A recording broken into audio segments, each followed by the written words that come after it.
The number you have reached, 911, has been changed to a non-published number. You're listening to UCW Radio. In your face.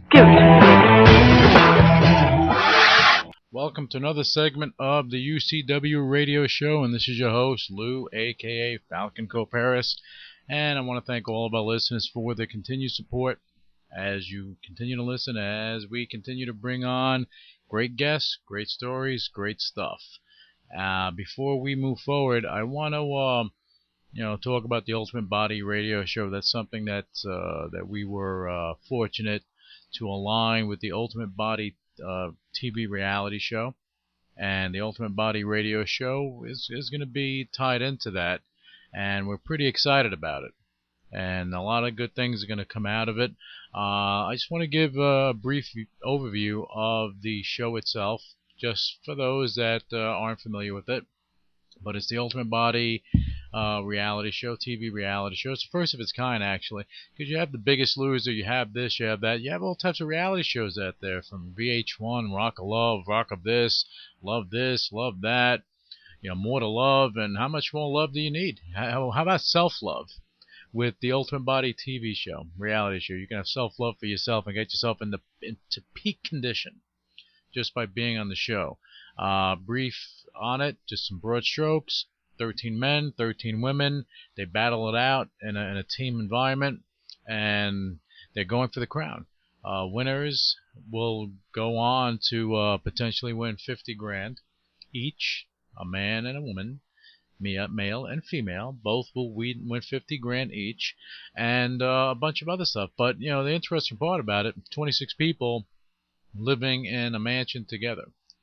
And that's where the filming begins, where you are going to have the opportunity to have all your nutritional supplements supplied by Gaspari Nutrition given to you. You're not paying for it. You get food, room, board, this, that. I'm sure there's a pool there in the mansion, so a lot of good things going on. And the thing is that your only commitment is to actually go and give 1,000% and get yourself into tip-top shape. And if you do win, how great is it to have a spread in Muscle magazine? That's pretty cool.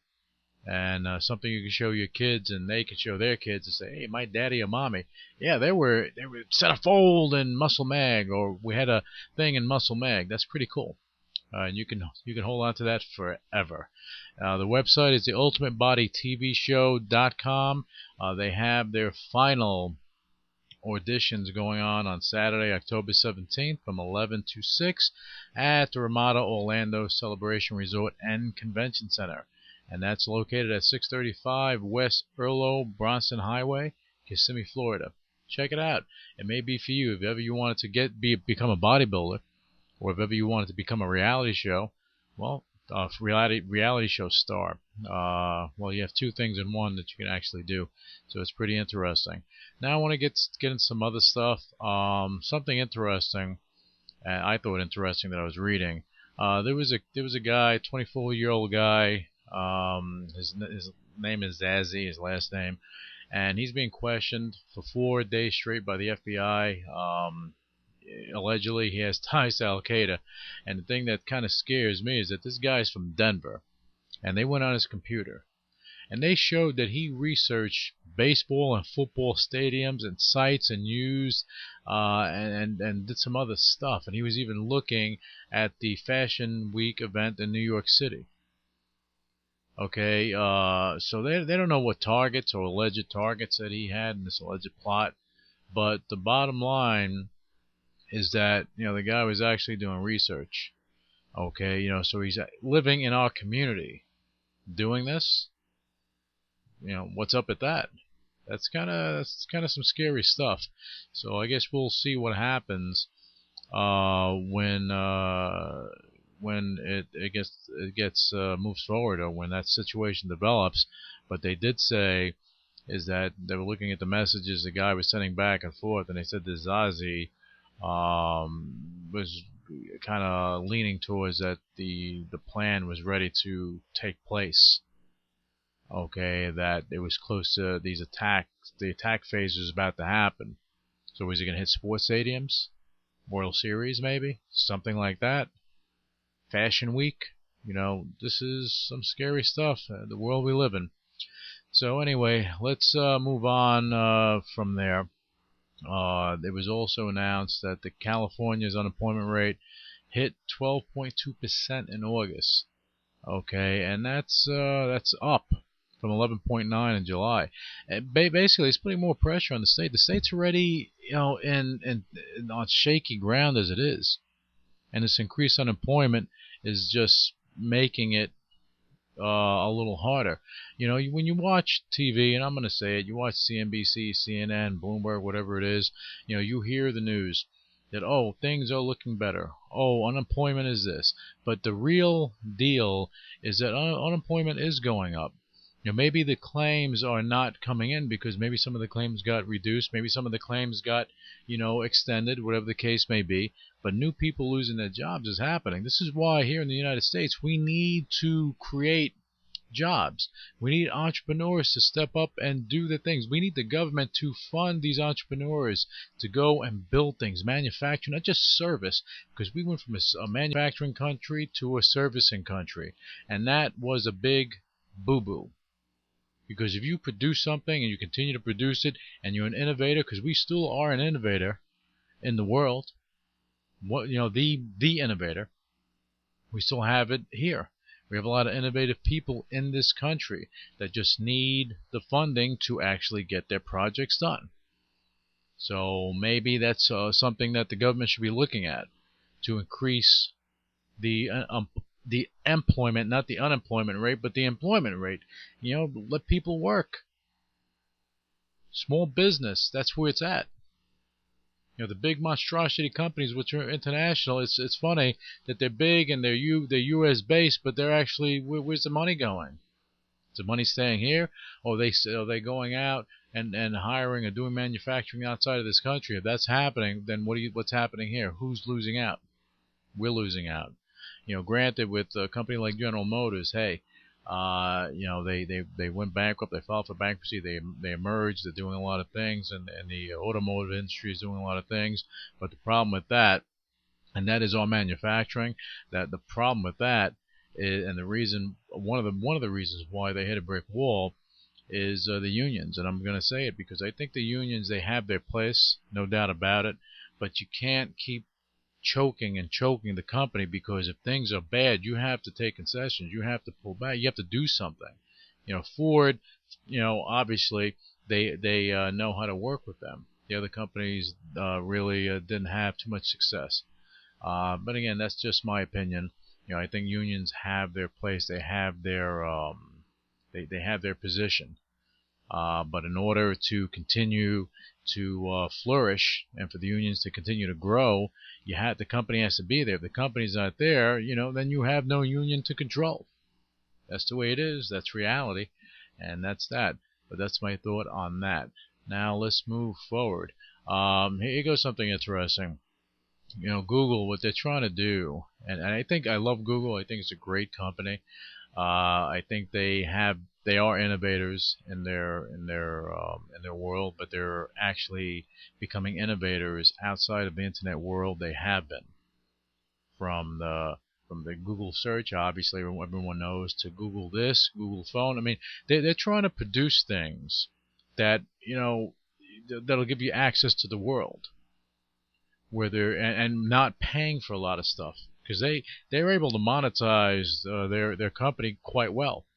The stock's trading at what, $300, $400, $500? I don't even know. I have the exact quote in front of me, but it's up there. So not a bad deal. Great guys running the company. But what they're looking to do now is that they're looking to publish millions of books online. Now, by doing that, if you're a student at a university or college, you have to go buy these books. Okay, granted, the Amazon has the Kindle where you can go and download it to your Kindle device, which costs you, I don't know, like $300, $400, $500, something like that. They have other devices that do something similar, but the quality's kind of subpar. And you can, they've had certain studies on that. but Google's looking to do it online. So it's interesting, millions of books where you can actually access this stuff. So if you have someone going to college and they're on a scholarship and they're on a tight budget, and they can't go spend the, I don't know, the $1,000 or $2,000 on books and all that other jazz, or if they have to get a loan to buy these books, okay, and put themselves in more debt, okay, well, I think the Google option is not a bad deal. But they're looking to publish millions of books. But what happened? This deal actually raised some copyright and antitrust issues, and the Department of Justice actually stepped in, and they may reject Google's advances in just the way it's set up. Okay, and what from what I'm gathering, that this deal, Google would establish about a $125 million U.S. fund to compensate those, whose works it publishes and so on and so forth. So they're looking to pay the people, who own the books, own the rights, in order for them to do this online. It's not bad. Okay, and it would, Google said it would establish a book rights registry so authors can actually get paid for any work that was digitized. So I don't think it's a bad thing. And this is something that hasn't. It's not something new. It's something they've been trying to do. And Google, when they set out to do something, it's not like an overnight situation. They actually go and they put a lot of effort into it, a lot of research, a lot of everything. So they're not looking to take advantage of anyone or violate anyone's rights. They're looking to do the right thing for the masses. That's why I love the company. They're looking to do the right thing for the masses. And but this is something they did back in October of 2008, where they agreed. This was an agreement between them and the Authors Guild and the Association of American Publishers. Okay, and that's after they sued Google for copyright infringement. So that was a deal that was there. So I guess we'll find out what happens with that, and it'll evolve as it needs to evolve. And I guess the outcome will be interesting for everyone. So we'll see what happens. Now let's shoot to Mayweather. Okay, I find this interesting. Floyd Mayweather, he's going to fight tonight. And he's going to walk down that aisle. And he's going to be fighting Juan Manuel Marquez. Now, that's happening at the MGM Grand Garden. What I find interesting is that, they're doing it tonight. Okay, this is a big fight. This is a big fight. And it's huge. And I believe Golden Boy is actually producing this. Now, here goes the glitch. Guess what else is happening tonight? UFC 103. And it's headlined by a bout between Rich Franklin and Vitor Belfort. Okay, so now you have boxing versus MMA. Aha! What's going to happen at some point? Okay, where things get interesting. And this, I found this really, and you know what? I found it really interesting how the battle is going on now for your buy, for your pay-per-view buy. Okay, with Dana White, he's the president of the UFC. He said that he doesn't think going on the same night as boxing is a good thing. And what I think, I think what's happening is that he's saying it's not a good thing, but not a good thing for boxing. Okay, yeah, it's not a good thing for combat sports fans, boxing fans or MMA fans, because now, you can't watch both of them. And what are you going to spend, $150 in a night just to watch something? You're going to go to a bar. How are you going to watch both of them? Unless you tape one, So I don't think the buy is going to be phenomenal for either of them, either event. But the Golden Boy promotion CEO, Richard Schaefer, he said something interesting, because he's been relentlessly plugging the Mayweather Marquez fight as he's saying that he's confident that this fight will outsell. Did you hear that? Will outsell UFC 103 probably 2-1. Well, Yeah, here goes a little fun fact. UFC's yearly pay-per-view numbers outshine boxing's totals because UFC, their pay-per-views are quite often, more often than boxing. Okay, and even De La Hoya, Oscar De La Hoya, he owns Golden Boy. All right, and he said they have no problems with the UFC being on the same night because boxing is strong. Now, look, Oscar De La Hoya, yeah, you are a legend in boxing, no doubt about it. I think you're a classy guy, but the reality is, yeah, boxing lost a lot of its gleam because of everything involved in it.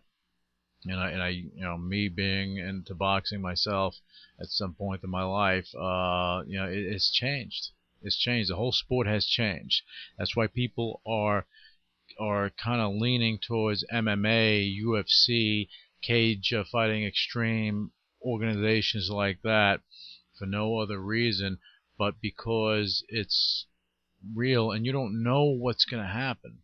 You go in there, there's no throwing a fight. I mean, not that's happening now. I'm just saying. I don't get me wrong. There's probably none of that stuff happening now. But I'm just saying that in boxing, there's no. I mean, in MMA, there's no question.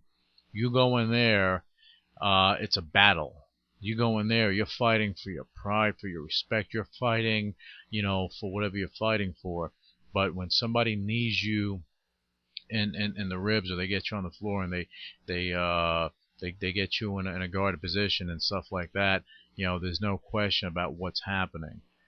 People look at boxing and they may love boxing, but it lost its gleam. And it's not the fighters, it's the promoters.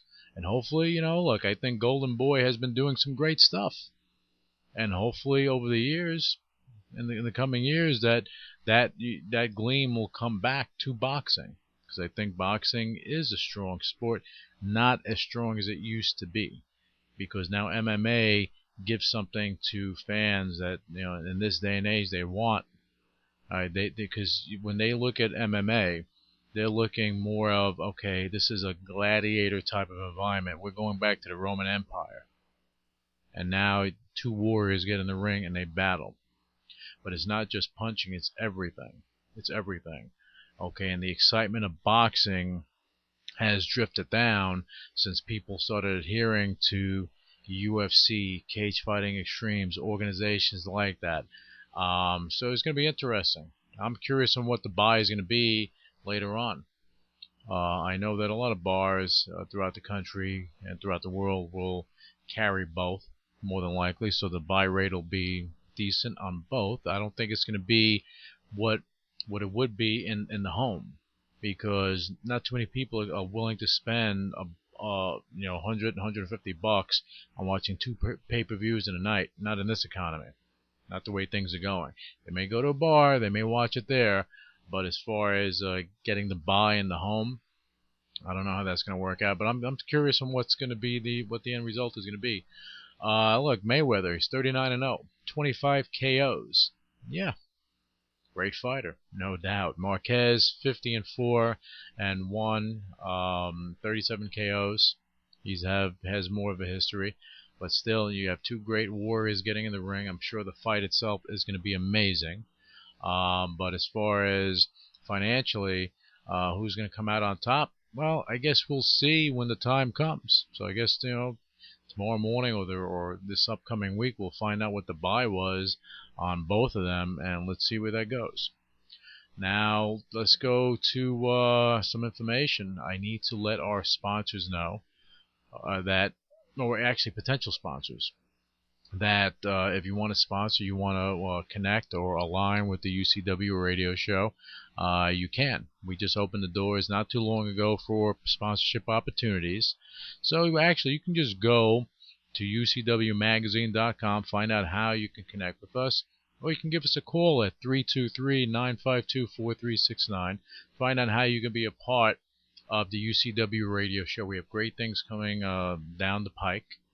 As I mentioned earlier, we have the Ultimate Body radio show, which is going to be launching soon. October 17th is when they have their final audition. I will be there. So beyond meeting, some greats like Rich Gaspari, Bob Cicciarello, and the producer Dave Lyons, and so on and so forth, I'll be there. So that should be interesting, and that's a good project that we're working on.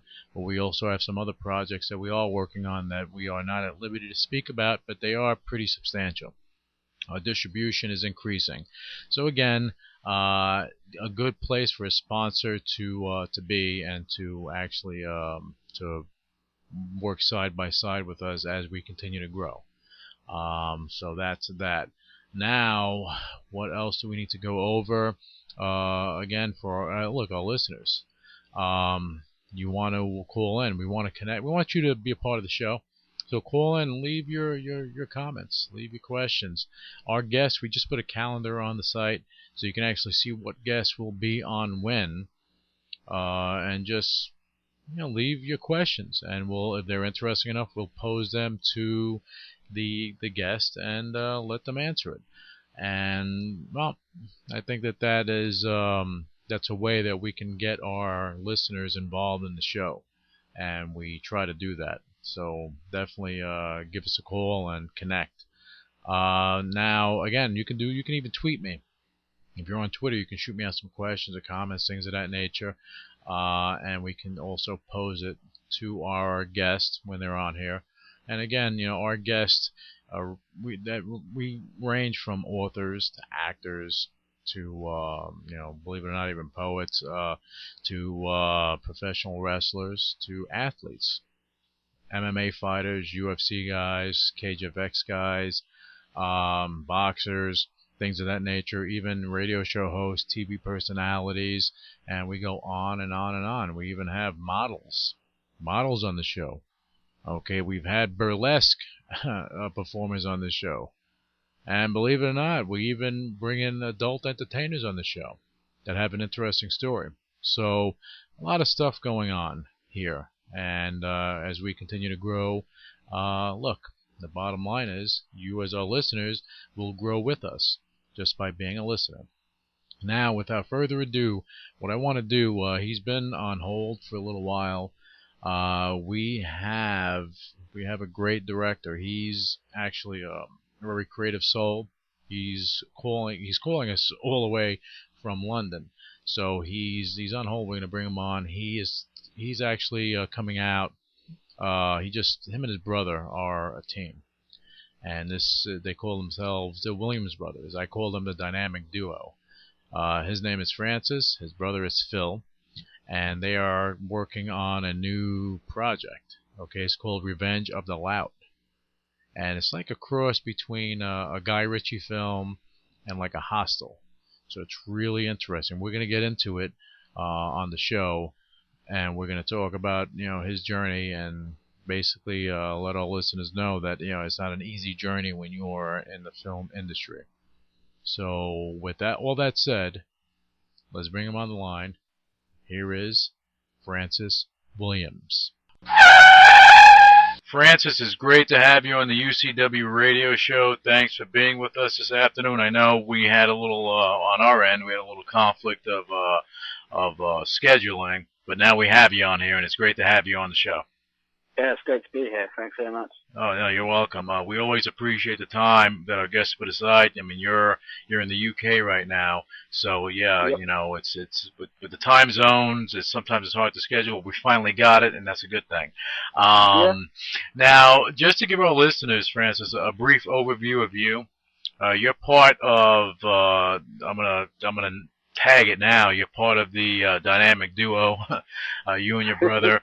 Francis and Phil, Williams, you guys, yeah, that's right, yeah. You guys do your thing. But Yep. you've been drawing since you were very young.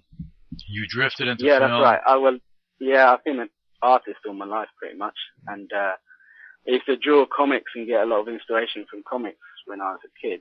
Right. And to be honest, quite a lot of stuff started off really violent, and I don't know why, but it's always been a bit of a fascination with mine, action and, violence, even when I was a kid. So, a lot of comics are violent, but in a obviously comical way. So, yeah, but that's I'd always start off drawing that, and then from my drawings, I, went into photography, and then photography to video and writing. Well, what you did, you drifted into film and TV, you know, and you started doing stuff like that. You even created a music video that received acclaim worldwide. And now, no, I was going to say that, and now, because what I want to do is have our listeners to paint them a picture of who you are. Okay, right. So that we're all on the same page, because I think a lot of times, you know, when you have someone on a show, it's easier to go into and explain things first, and then we're going to go into the whole story of your journey, because you have an amazing story, and I don't want to miss a beat. That's why I want to get this out of the way, so that we're all on the same, that you and I are on the same page, and then our listeners, and I say all of us, that our listeners are on the same page, so that they can follow you, because I think they're going to embrace you in a big way. But now you're also the director of Revenge of the Lout. And from what I understand, it's a film that's kind of a la Guy Ritchie, but with a touch of Hostel in there, so you have the gore from that. And so with all that said, what I like to do before we get into what you're doing now, or where you are now, I want to start with your journey. At the beginning of your journey, where everything began, where it all started for Francis Williams, where everything, developed. So if you don't mind, we can start there. I want to talk about, and we'll just go over it again, when you started drawing and what your inspirations were, and then we're going to go from there, so that we just, chronicle your life until now, because our listeners, I want everyone to hear that, about your journey, because it wasn't easy. It wasn't easy. No. Okay. No, it's not been easy at all. I mean, it's been a struggle right up till now, and it still is. I mean, that's just the way it is with artists. I think it's definitely a very, very hard game to get into, but you just got to persevere and keep at it. And I have been since I was a child. Like I said, I was inspired by a lot of comics, like collect a lot of Spider-Man comics and Spawn and stuff, and try and recreate the images that they had in the comics. But obviously they've got a lot more advanced ways to put the comics together, whereas I just had a pen and paper. So, a lot of my things would come out as sketches, and maybe just one image or a few images, as opposed to a whole series of images telling a story. Mm-hmm. But I think it's a good way to start off by drawing some action on a page and writing a speech bubble, so you kind of got the story there on one image, and you turn the page and you've got another. Mm-hmm. So yeah, I mean, that's where it all began for me, and been living next to London my whole life, so I've taken a lot of influence from my surroundings and, a lot of society, and sort of incorporating society and reality into a more sort of fantasy comic world, so people can relate to it more. Okay. And, I went into college and took up photography and graphics. Okay. And started to put my drawings aside for photography and develop in that kind of department for the still photography and everything. Mm-hmm.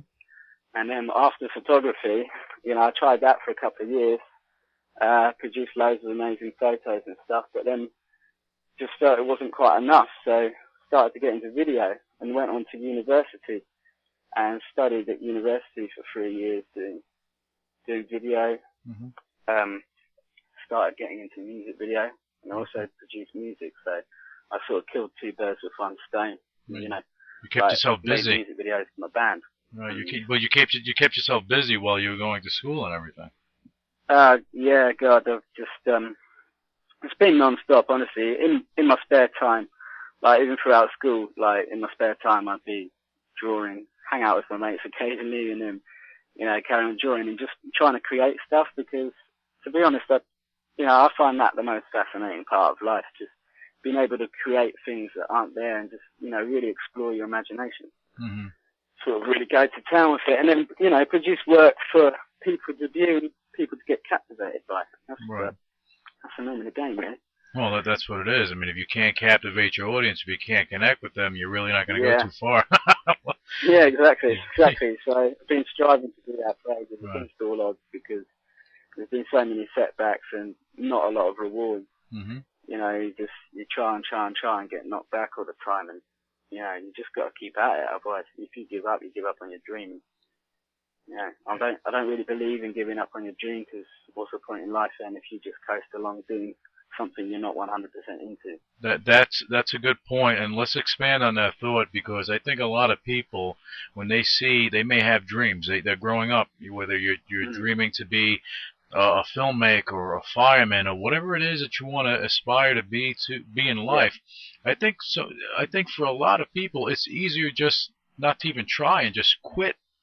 Maybe try a little bit and quit, and that's not the fulfillment. That's not the satisfaction you get by trying to reach for your dreams. Because if it's given to you, what appreciation is there?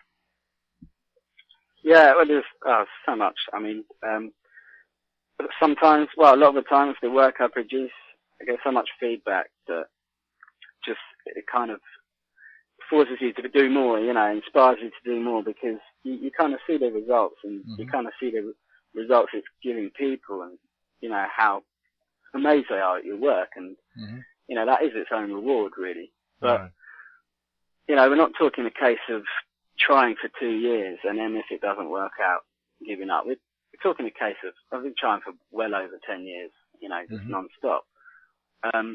So it is. You've definitely got to be very persistent with it. Just got to follow your mind, your heart, what you really want. Well, what somebody said to me, and it's interesting, and I'll throw this at you, and you let me know what you think, because I have my opinion on it.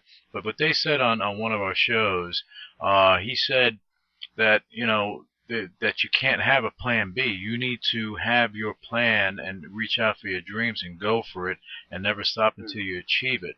Well, how do you feel about that? Yeah, I mean, I do agree with that. I think it definitely depends on the individual. We're all different. And me, for one, like my personal opinion is, yeah, I agree with that. I've only got one set motive, one future that I can see, and that is what I'm trying to pursue. And until I achieve that, then I'm not going to be content in life. I'm not going to be happy. I'm not the kind of guy that will settle down for some other job or career. It's not me. It's not who I am. So. But now I don't know. But in your path, and I know that you're reaching out for something that is difficult to achieve, but you're going for it. You're getting everything done. Now, how many times have people told you, hey, Francis, just go get a regular job, work 9 to 5, go do that, and forget about this because it's too hard. You have too many people fighting for the same thing. How many times has that happened to you? Jesus, probably pretty much every day. Like even my friends. Even my friends will tell me, look, you don't think it's time to give up and, try and, because, a lot of the people I'm surrounded by are these kind of people. They will just, they coast through life just with whatever job, and they're happy, and they've got money, and they've got their own place, and they're getting by just fine. Whereas I'm broke. I spend all my money on equipment. I invest all my money into projects and, just creating art, and they're always wondering why I do it, because, I don't get to go out as much as them or whatever, but there is a reason for that, and I just look at the bigger picture. But yeah, people do set you back every day, saying why don't you give up? I mean, it's just something you've got to deal with. Right. But it takes a lot. But it takes a lot for you, in hearing that, to say, you know what, I'm focused on my dream and my goal, and I'm assuming that you have one person, and all you need is one person, but one person in your life that tells you, Francis, keep going, you're gonna get it, just keep going. Who is that person? Yeah, well, it's hard to say. I do a lot of work with my brother, but generally, I have people popping up here and there around me saying to keep going. People come and go and stuff, and there are people that, there's not one specific person, but there are people that do encourage me throughout the time. And like I say, when I actually produce like images and videos, because I do music videos on the side and stuff, when I produce them and broadcast them online and everything and show people, then I get so much good feedback that kind of gives me the energy to carry on anyway. Okay. But that gives you that extra, like, I guess that you get that vote of confidence from someone to say, hey, you're doing this, just a great job you're doing, just keep going, it's going to happen for you. And to hear something like that is like, wow. I've made a lot of sacrifices. Right. You've got to make sacrifices to do what you want to do. Yeah, well, nothing comes easy. If it came easy, you wouldn't appreciate it the way that you will when you reach where you need to reach, and you're not even anywhere close to reaching where you want to reach. No, not yet. I mean, life is an upward struggle, but you do get there in the end if you keep at it. Yeah, you just keep fighting for it and keep getting that stuff done. Now, let's talk about. Well, you're part of. I just want to talk about this for a second. You're part of the, I guess, the dynamic duo, as I call it. You and your brother Phil. Your brother's been, I guess, writing literature since he was a teenager, and he's done a lot of stuff. He did his. What did he complete his first novel? He was about 16. Something like that. Yeah, he's written quite a few novels. I've kind of lost track actually. I haven't read them all either. It's just I haven't had the time. But I've read some of his work, and he's really good. He's a really good writer. He's a lot better than me in the writing department. I mean, I'll just write screenplays, films, and but he does the whole lot of the novels, screenplays, and he's really good at English. Well, the thing is that you can draw, your creative passion is in your artwork, your drawing, and you can put together a storyboard and put together a scenario, and he can actually write everything, so fill in all the blanks and really make it into what it needs to be. And is that the type of relationship that you guys have with the projects that you're working with together? Yeah, definitely. I mean, more so recently as well, we've started to write films together, screenplays together, and it'll work. The script will go back and forth between us. It varies really, but sometimes I'll write a scene and he'll write a scene, and then we'll bring it back and forth, and we'll see where the story's going, and then I'll fix things about the script that I don't like, and then he'll do the same. So it's a big process, but yeah. Also, he's written a screenplay which I'll do images for to start giving it some visual representation. But that's good for a director. When you give visual representation of a screenplay, I mean, basically, and I spoke about this with the director about a week ago. Basically, what you wind up doing is that you wind up creating a storyline for the director, which makes it easier for not only him but also for the editor. Because now you have a storyboard, where all the pieces fit in. Yeah, I think it's good as well because you're forwarding a script, a story, to whoever's going to put the video into production, the film into production. You're forwarding it with visual representation. That means they can adapt that visual style into the movie. So it'll turn out more how you imagined it in your mind. Because as a writer, you're picturing it. Right. You're picturing how it looks and everything. Right. So if you then forward your work off to someone and it turns out differently on the screen, then it kind of destroys your illusion a bit, if you know what I mean. Yeah, well, how many authors have penned novels and a series of novels, and you go and you read it, you're like so into it, then all of a sudden you go see the movie, it's like, this is not what's in the book. Yeah. Yeah. I mean, it happens all the time. Doesn't it? Yeah. It does. Whether it be something fantasy-wise or a love story, whatever the case may be. So that's why the visual is always important, and it's always. I think as with your situation, as you guys are writing and everything, you and your brother, is probably more important that you guys direct the film because now it's going to be what you want it to be. Yeah. Yeah, definitely. I hope so. I mean, together we can accomplish quite a lot. Yeah. I do go through life every day sort of visualizing new things, new techniques, and I do want to apply that to the big screen. I always have done. Right. And I'll watch a lot of films and just be a critic and think about the edit and what music they use and everything. Just think about how personally I'd do it differently and how I can make it better. Right. And I just really want to start doing that. Well, let me ask you something because I find it funny when whenever I talk to a musician, recording artists, right, someone that's really into music and they actually perform. It's not any of this electronic stuff, but they actually perform. When they are a true musician, they can't enjoy music because when they hear something, they're like, all right, that's percussion, that's this, that. They start tearing apart the song, so they're not really enjoying it. So, as a film guy, you went from years ago not being involved in film, where you can actually go to the movies and enjoy stuff. Now you're in deep. So now, you're watching a movie, but you're saying, well, the director missed that shot, or this happened, or where's this thing? And then you're editing the editing area. Well, they forgot to make this noise for that. The glass broke. You didn't hear anything, and you start tearing it apart. Yeah, unfortunately, that is the case. Yeah, I find it funny how it gets to that point.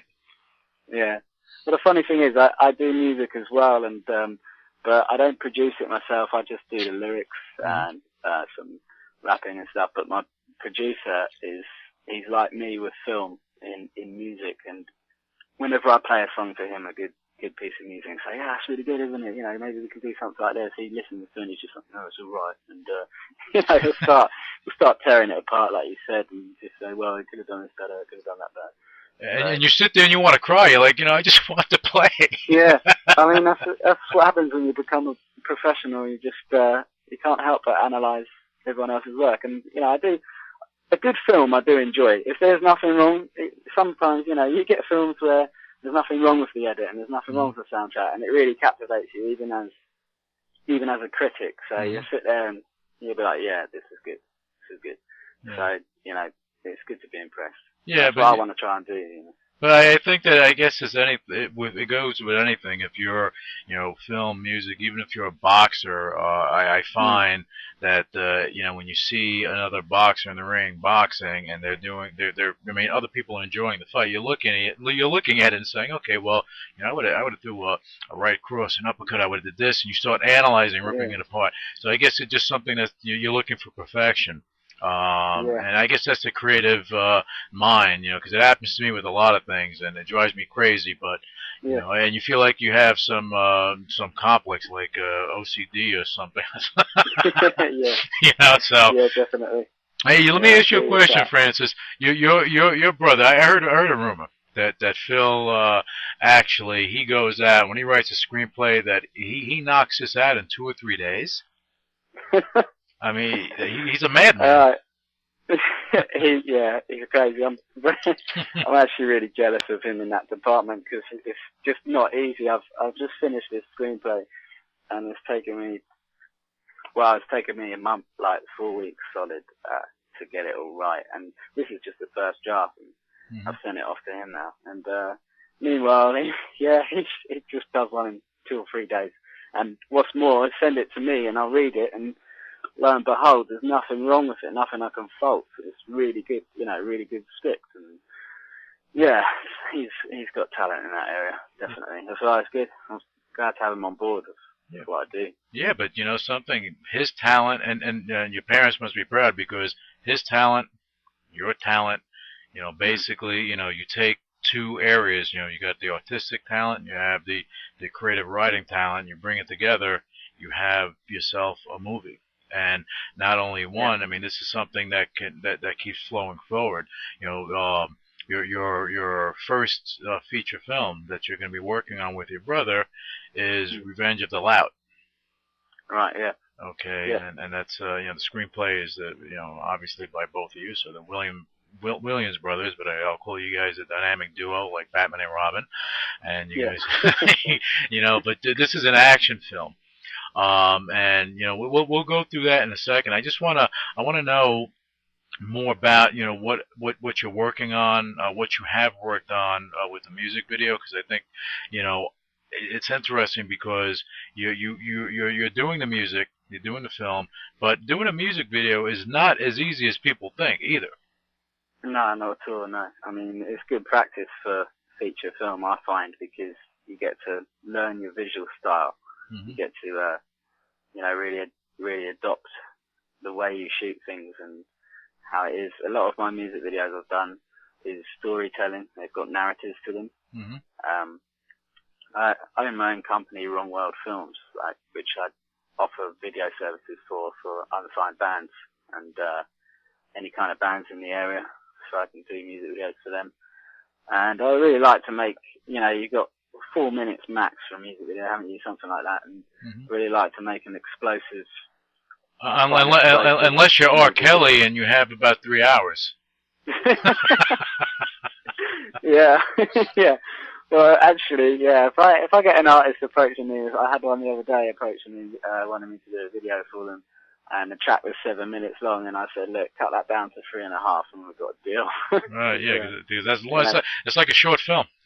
yeah, exactly. Yeah. It's just too long. So, I mean, yeah, it's not easy to do music videos. The edit is really difficult. That's one thing that I'm looking forward to doing about feature films. The edit's slower. It's easier for me because I'm so used to doing music videos.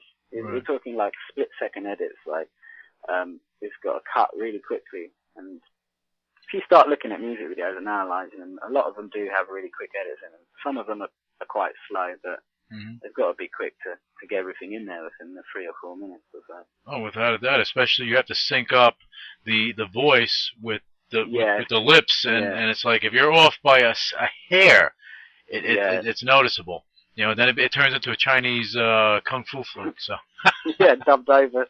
Yeah, it does. Yeah, and the other thing is with lip sync.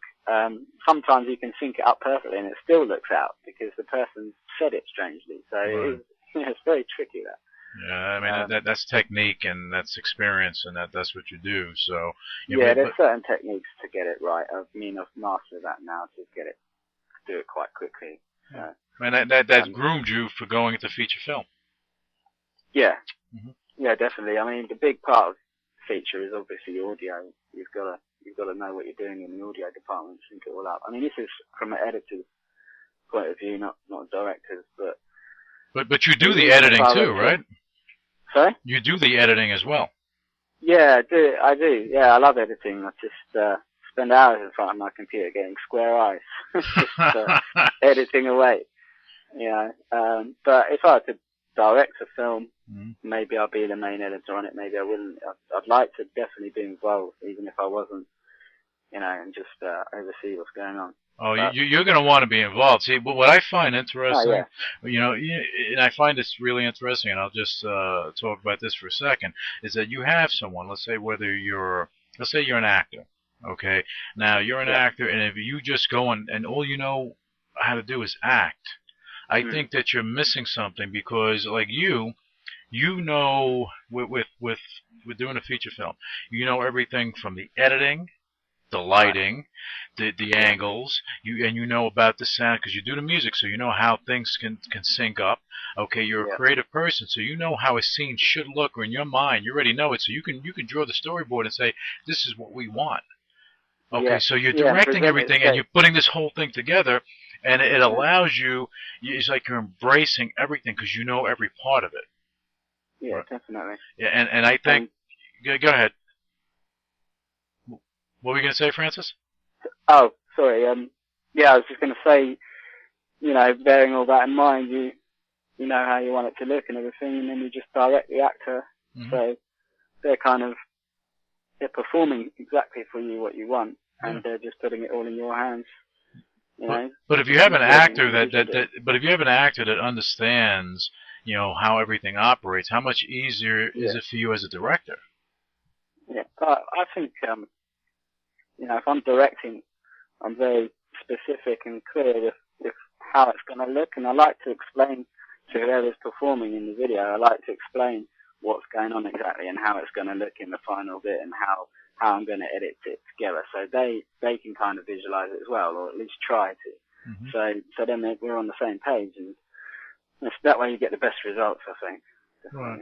Well, I mean, in my opinion, and I'm just going to throw my opinion in here because I just apply it to a lot of things, whether it be radio, whether it be film, whether you're making music videos, even in your regular job. You run a business. Like we had Alfred Demore. He owns Demore Motor Car. We had him on the show. Okay, and he sells cars that sell for about $2 million US. So yeah, it's big time, but he understands how the car is made from A to Z, from every screw and every door. He knows how that car is put together. He understands his business better than anyone.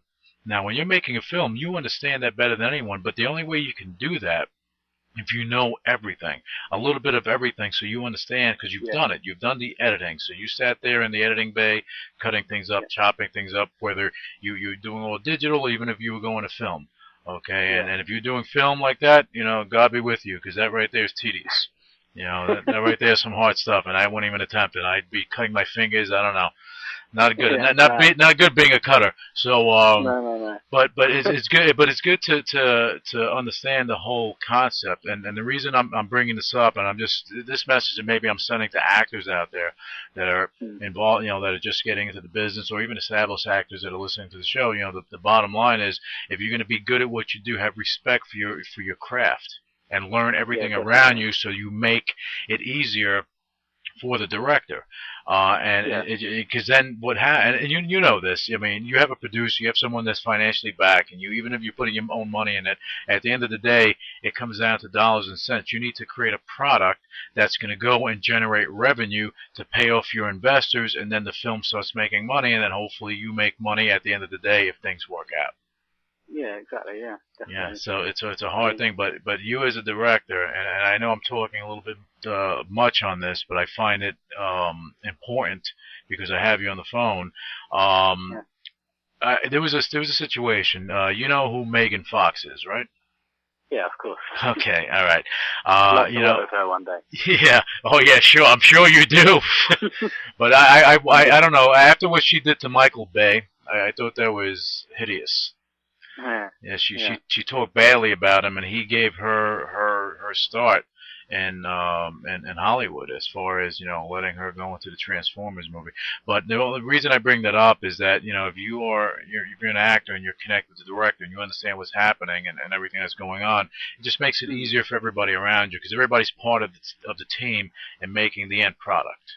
Exactly, it is teamwork, and you've got to be a team player and respect the whole crew and everyone that's involved. You can't just start treating people like they're nothing just because they got a different job to you, just because they're sorting out the lighting or whatever. It's all important to the overall picture. So yeah, I'm not really into the people that show so much disrespect because they're, I don't know, like really big actors or something. Yeah, I think it's a bit out of order. Yeah, I think it's definitely out of order. I think it's you're showing a disrespect not only for yourself, because you look ridiculous by doing that, but you're disrespecting the director, you're disrespecting the industry, and look, the film industry is not just in the United States, not just Hollywood, it's all over the world. So you have hardworking actors and directors and lighting crew, and you have people that are working this, working that. You have the whole team there, making sure that everything's set to have a great end product. It's got to be fun. Like that's what it is at the end of the day. You're trying to produce a product of entertainment for people to be captivated by, and you've got to have fun doing it, haven't you? That's the whole point. Well, that's it, because if you're not having fun with what you do, then it becomes work, and then when it becomes work, and that's what you think about, you're not waking up in the morning like you right now. When you wake up in the morning, you're like, okay, great, it's a great day. I have these thoughts, I have to put them down on paper. Yeah, if you're working on your passions, then that's the way every day starts. Yeah, and that's what happens, So, but now let's talk about Revenge of the Lout. I want to get into this film, so that we can talk about it. We can let our listeners know what's going on with it and what it's about. I'll let you talk about that, and for once, I'm going to shut up. Okay. Right. Yes. Well, that's a screenplay I've written. Starting to try and put it into production. Revenge of the Lout is basically, obviously, a revenge story. British. It's going to be very hardcore, very gritty, quite a violent film. Basically, an innocent man gets sent to prison. Your typical kind of set-up story gets set up, and he finds out some home truths in prison about what actually happened and why he went down, and then he gets out on an early parole and just goes on a bit of a revenge spree. And it's pretty brutal. There's a lot of violence in it as he makes his way through his hit list of people that he's found out, like names he's found out in prison. But then as he starts making his way through the list the list gets bigger as he starts to uncover more truth. So it's not incredibly complicated. It's just going to be all out action, really. Right, but the way you paint the picture, and I kind of read some excerpts from it, but the way you paint the picture is that you're showing his particular journey in the movie, that he gets set up everything while he's in jail. He loses his house, his money, his everything, his wife, his kid, and cars. People look at him like he's a piece of garbage, so he loses everything, and he becomes nothing. When he's in prison. The film starts off with him leaving prison, and then his story's told throughout the film. There's flashbacks and stuff of when he's in prison, and when he's in prison, he loses his wife, his kid, his house, and his name. Like, he was building a name for himself, quite a respectful name, and he loses all that and just becomes a criminal. So obviously he's hell bent on revenge. So. That's his ticket.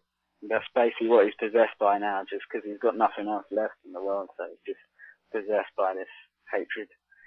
But even though he's quite a brutal character in his methods, I've still kind of written it so the audience should like him, because he's just trying to get justice for what happened to him.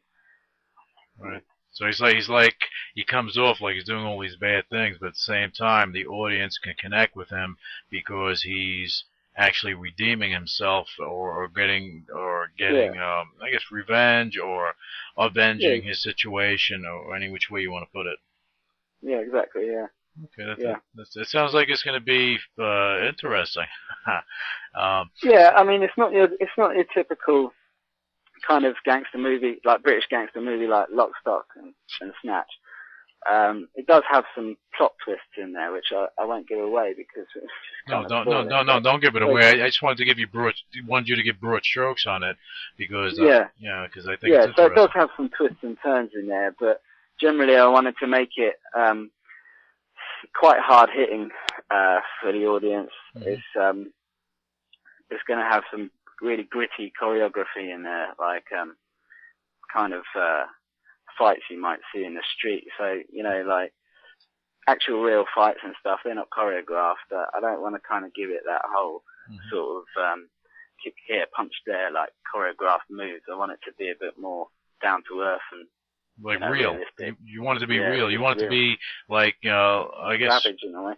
Well, I mean, I'll just relate it to, like, you see a movie like Rocky, when they were actually hitting each other. You could see it. It's like, oh, he just punched them, But you want a real effect to it. Yeah, it's good. Yeah. Okay. It's going to be very gritty in that respect. Okay. Quite real, and the use of surroundings. If there's a fight, you might try and use anything around you to help you sort of get on top of the situation. So. Okay. The use of, I'd give an example of brick or something, stuff like that.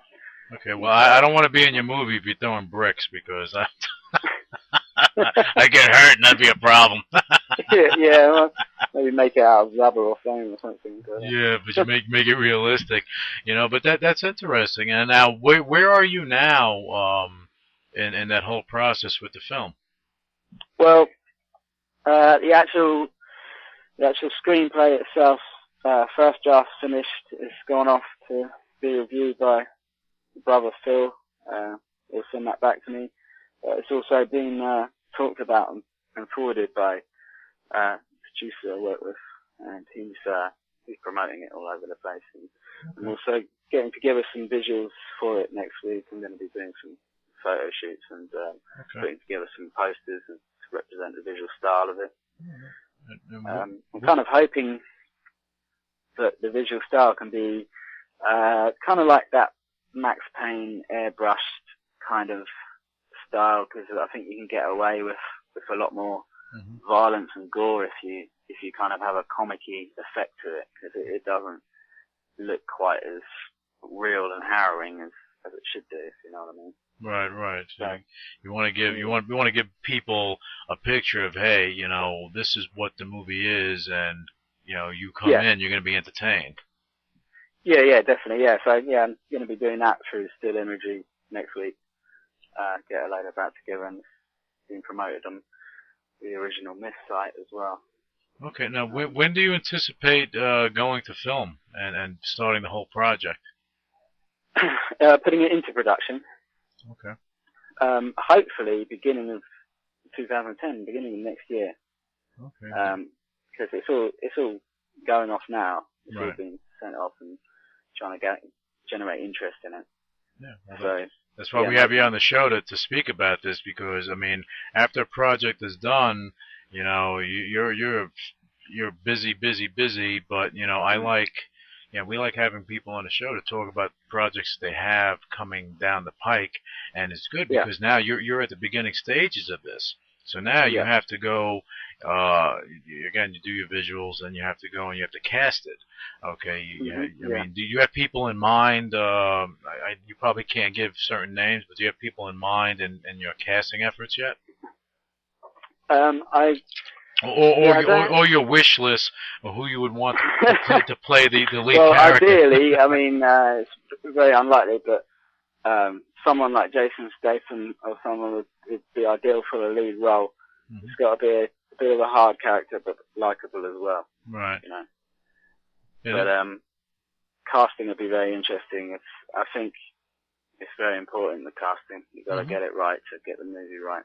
Oh yeah, but you know, the thing is, and I find this interesting because as I said, you know, we have a lot of actors and entertainment people on the show, and I ask questions because, you know, I'm curious, and I do ask questions because I want to know. You know, even though I may know the answer, I want them to tell me the answer.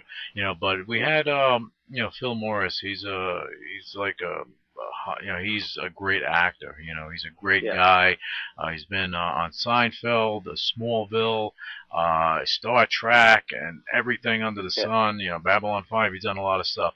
And the one thing, he's coming out with a movie, and with Michael J. White, and it's being released in October. And it's called Black Dynamite. Now, it's an independent film. And what happened, what I found interesting, and my point to even bringing this up, is that he said, you know, doing that film, it wasn't about the money. It wasn't about all of that. You know, they all, you know, they worked with on SAG minimum, but it was about the project, where you get involved in a project because you believe in it, and it becomes fun, and you create like a family atmosphere with the people you're working with. Now, and this is where I find it interesting, they did the movie, and it cost them almost nothing to do because everybody was on the same page. Yeah. Sony just picked it up, and they're going to get international distribution. That's brilliant. Oh yeah, that's brilliant. I mean, yeah, I'd love to. I don't know. Maybe the producers can promote it to certain people that could actually happen. You know, if someone reads the script and a decent actor reads it and is like, yeah, I want to be involved in that movie, and we can share the vision of it, then you know, that would be great. Yeah, well, that's why getting it in front of the right people is important. But getting, you know, but you have actors out there that are looking for that special project to be involved with, because, you know, they may get paid by the big studios, but now indie films are becoming more and more prevalent than the big box office from the big movie houses like Sony, Universal, stuff like that. So you have a lot more indie films that are getting the recognition that they deserve. You know, beyond the film festivals, we had the director and actually the screenwriters for Lynch Mob. It's a movie that was released last night, and they had a big red carpet thing. The bottom line is that's an indie film that they struggled to make, and it was shown on theaters across the country.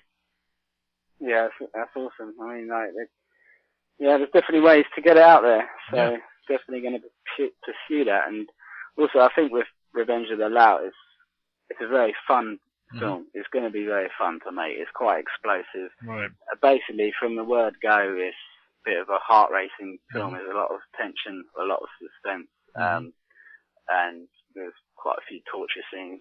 Okay.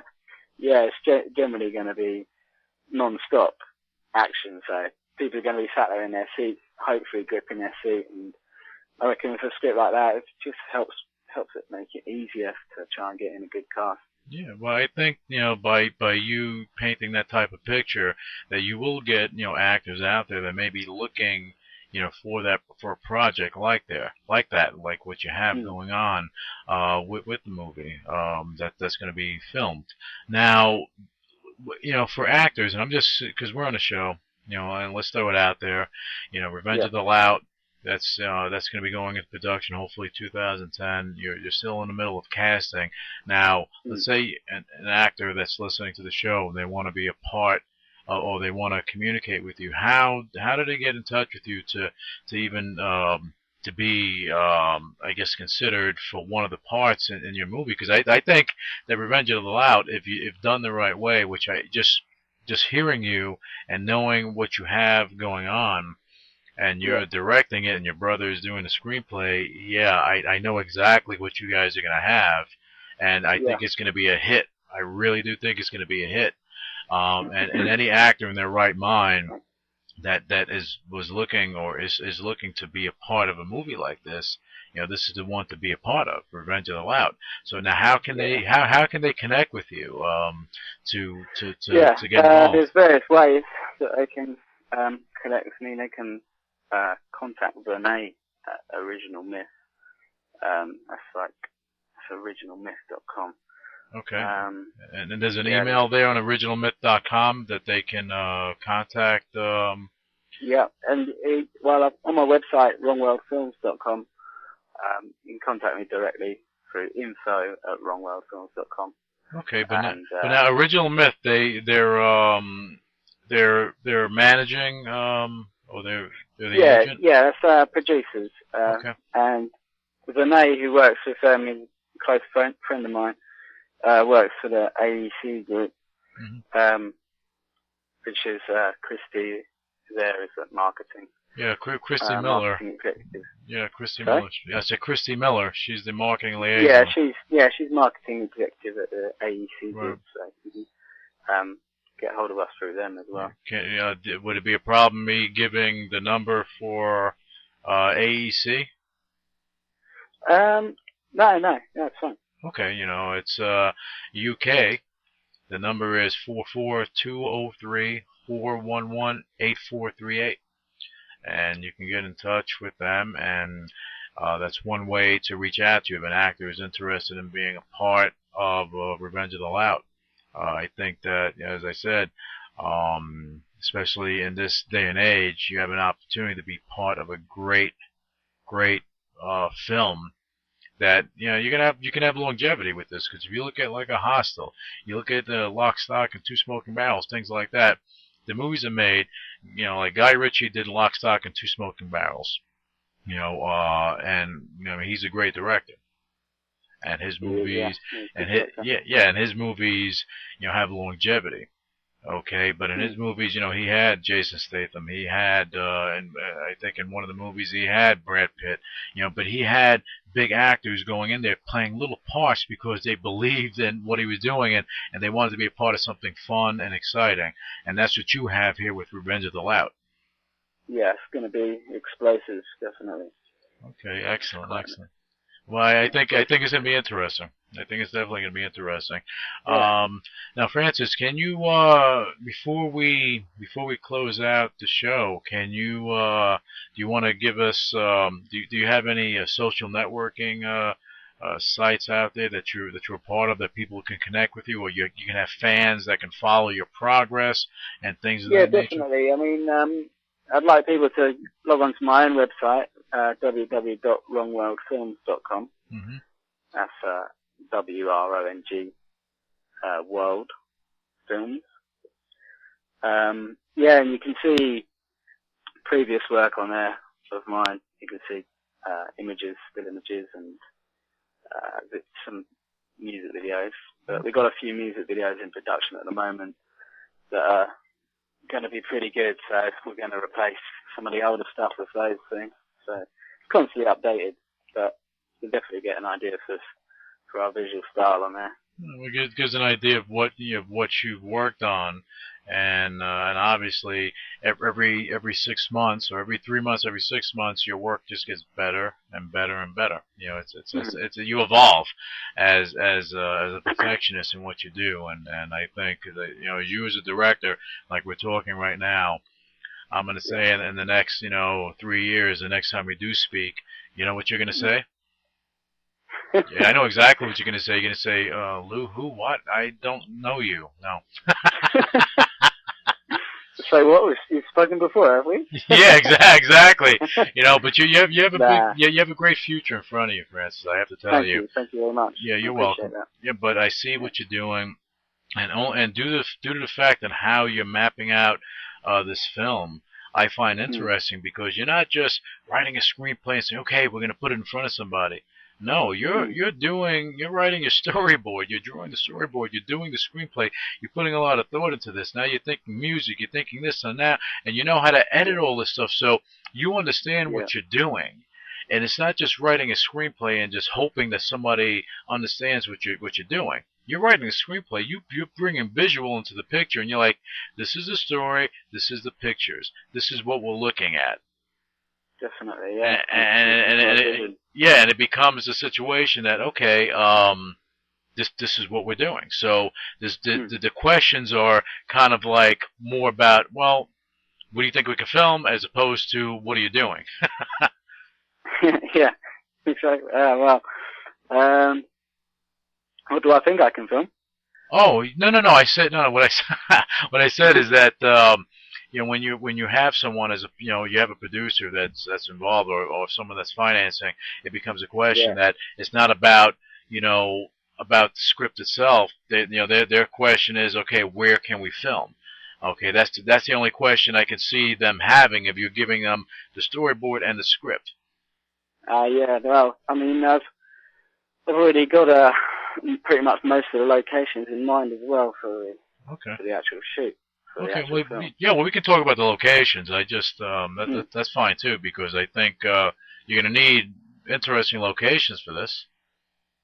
Yeah. Well, there's a couple of scenes that are going to be quite difficult. There's a construction yard which I'll need to try and get hold of. But there's a lot of houses, a lot of indoor shots in mansions and houses. Got a penthouse, and then we got chases, like police chase.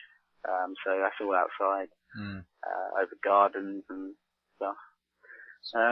Yeah, there's quite a variety of locations in there actually. Okay, so it'll be interesting seeing what we get permission for, where we get permission for shooting. Yeah, but that's what it is. You have to, you're having all these locations. You got to have, first you have to have your county or where you're filming. They have to give you the thumbs up, and then you have to get the locations from wherever you need to get them from to get everything done. Now you're filming everything in London, right? Yeah, well, London and the outskirts of London. This is where I live, North London, just north of London, which is just as you're coming out of the city, it becomes a bit more rural, so you've got more countryside, bigger space around the houses, so I want to, because quite a few of the characters in the film are quite wealthy and well off, so they live just out of the city, so just north out of the city, so we'll be shooting in and around London, really. Okay, which is better for filming, because now, again, you have the room and everything, so you're not in a small apartment trying to film. Yeah, and I mean, I've got quite a lot of connections and stuff more around this kind of area. So good. Well, I think you have, as I said before, I think you have a smash hit on your hands, and I think, so. I think so. Just the way that you're painting the picture, and again, anyone listening to the show can kind of see your vision, because I can. Now, do you have? I mean, at the end of the day, I'd just like to produce the film and show everyone, say, here it is, enjoy. Or most people probably won't, because it's quite violent, but if you enjoy that kind of thing, if you enjoy a bit of action and violence, then definitely. But you wanna develop something, create something that people are gonna actually enjoy and be entertained. Yeah, I mean that's what life's all about for me. It's just captivating people, and it's very hard. I find it very hard to get shocked by things, and I kind of want to inflict that on people, try and shock people with work, whether it's like an emotion or, just developing various emotions through video and sound. If someone's sitting there watching your work and you're making them feel certain emotions, That's really the overall goal. Yeah. Well, you're connecting with the audience, and that's what it's all about. Yeah. Francis, do you have a MySpace by any chance that people can? I've got a MySpace for my music, Okay. but I don't have my own MySpace now. Okay, not yet. As you develop you get everything going with the film, you'll wind up having one, I'm sure. Okay. Yeah, I might put one together for videos one day, but yeah, just music at the moment. That's all I really use MySpace for. Okay, so now I just want to give the your website just one more time, and that's the because originalmyth.com, though that's your representation. Okay. Yeah, that's producer. Okay. Good website. It's got a lot of information on there about films and writing books and stuff. Okay, and then it's the website for your company is wrongworldfilms, right? .com? Yeah, that's right. wrongworldfilms.com. Check it out.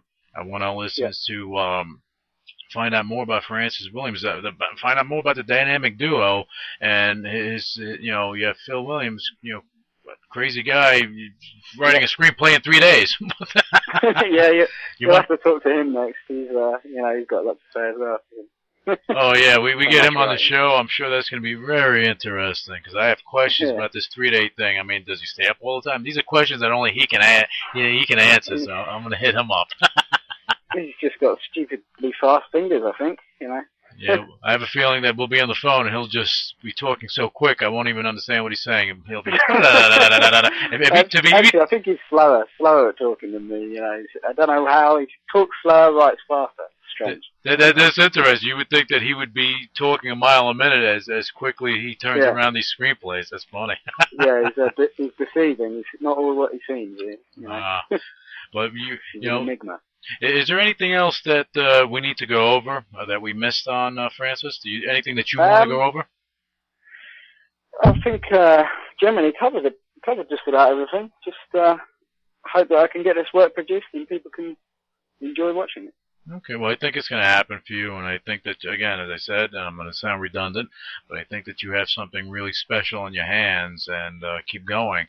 And hopefully, when you start filming and everything, I know you're going to get busy, but hopefully at that point we can have you back on the show to talk about stuff, and maybe I can go down to the set and do a live thing with you and get a good feel of what's going on over there. Yeah, I mean, by all means, I love a bit of promotion, and it's been great coming on the show, so I love to talk about what's going on. Perfect. It's good to keep people in the loop. Excellent. Francis, thank you so much for coming on the show. It's been a unique pleasure because you gave some insight not only to your film but your journey, and you explained to our listeners, or you painted the picture that, you know what, you can't give up on your dream no matter what happens. If you have a dream, reach for it, and that's what you're all about. And you're doing just that, and I think that is awesome. Okay, now for our listeners that want to keep track of Francis Williams and his new project and everything that he's doing, and his brother and dynamic duo and all that other jazz, go to wrongworldfilms.com. You can see some of the work he did. And actually, if you're recording artist and you're in London and you want to work with him, you can do music videos as well, but you better squeeze him in before he starts filming because he's going to have no time for you because he's going to be busy filming. So you got to get him while the getting's good. And you got to look at his work. It's his high quality stuff. And I do recommend that you do check him out. And if you want to, actors that want to be a part of the project, you can go to what's the site? It's originalmyth.com, right? Yeah, go to originalmyth. Yeah, originalmyth.com. Get in touch with them and then find out how you can be a part of it. And that's it for this show. Francis, thank you again. And thanks very much, Steve. You're welcome. We'll have you back on down the road. And until the next show, I want all our listeners to again follow Francis's career. Because he's just starting, and it's getting brighter and brighter and brighter and brighter. And I think that he's going to be a shining star in the film world, not just Hollywood, but in the film world, which is a big place. You know, It's a so big place. yeah, so that's it. All right, so we'll be back with you with the next episode, the next segment of the UCW radio show. Initiating shutdown sequence. What is your major malfunction? So let it be written. So let it be done. Ladies and gentlemen, my mother thanks you, my father thanks you, my sister thanks you, and I thank you.